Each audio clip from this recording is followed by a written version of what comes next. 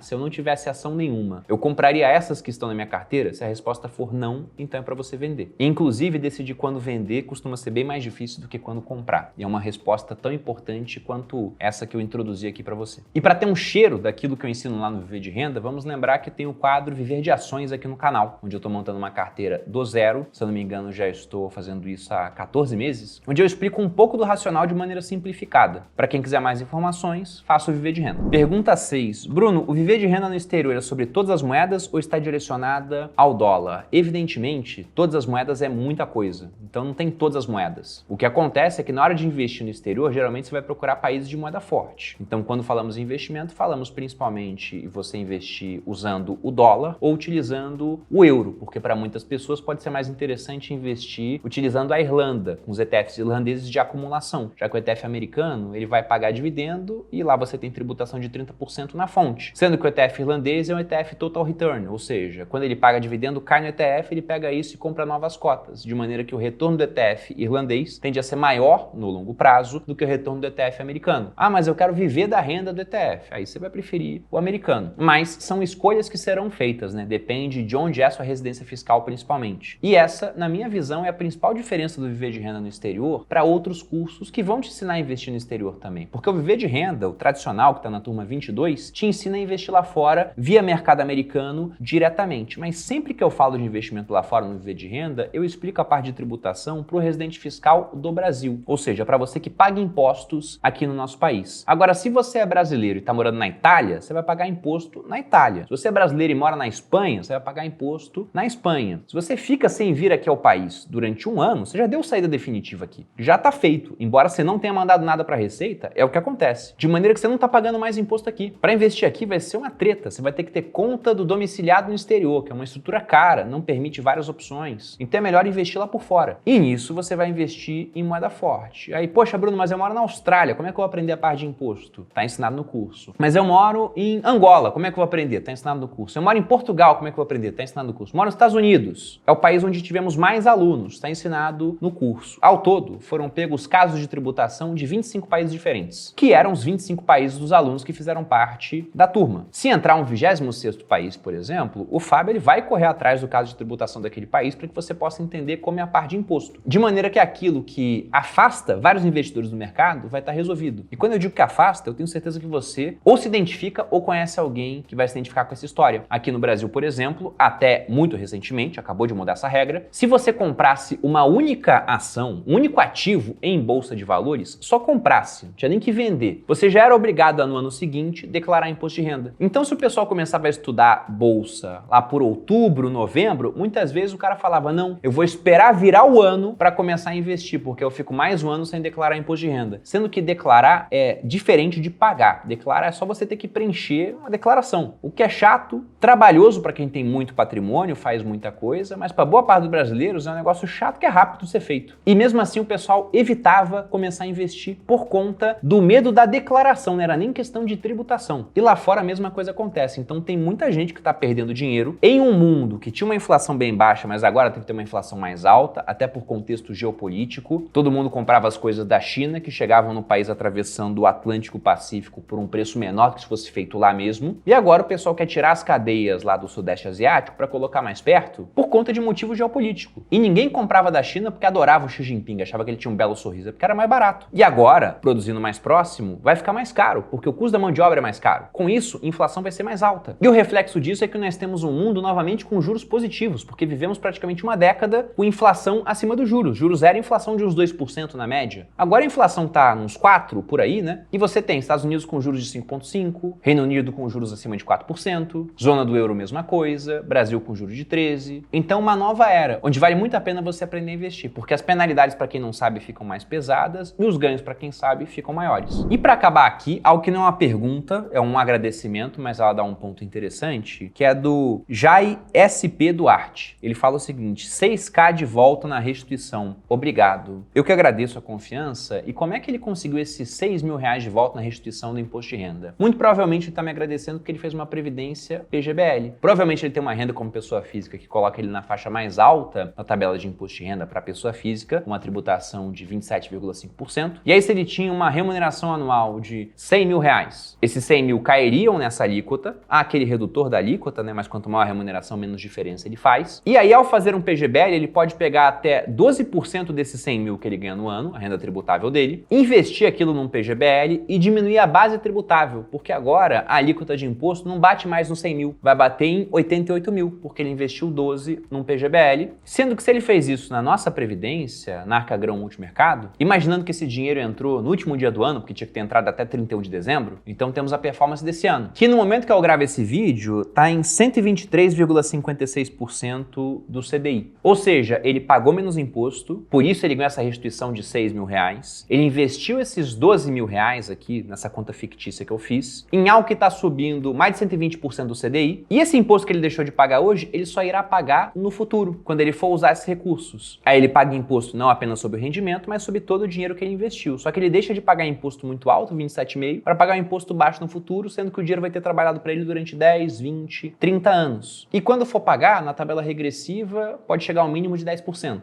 E na tabela progressiva, que pode não valer a pena para ele, né? Mas para aqueles onde vale a pena, vai valer a pena se você for pagar 0 de imposto ou 7,5%. Se for pagar mais do que isso, vale mais a pena você fazer a regressiva. Então, um diferimento de imposto muito bom, sendo que o dinheiro vai estar trabalhando e crescendo a seu favor. Lembrando aquilo que eu disse anteriormente, né? Os benefícios são muito grandes e as penalidades muito severas para quem não sabe, não entende de investimento. Por isso, estude e passe a entender. E aí, para quem quiser entender mais sobre previdência, eu lembro que é uma playlist só sobre esse assunto aqui no canal, que poderia ser tranquilamente transformada em um curso, porque te ensina do zero até você investir em previdência, sabendo escolher PGBL, VGBL, tabela progressiva, regressiva, ver como é que funciona um fundo, analisar se vale a pena para você ou não. Então dê uma olhada nesse conteúdo, porque ele pode efetivamente fazer com que você ganhe mais dinheiro no ano que vem ao declarar o seu imposto, ao fazer o investimento até o final deste ano. Com isso eu fico por aqui, espero que tenha gostado de mais esse Perini Responde. Se você gostou, dê seu like, se inscreva aqui no canal, me siga nas redes sociais, eu tiro as perguntas lá do Instagram. Um grande abraço e até a próxima.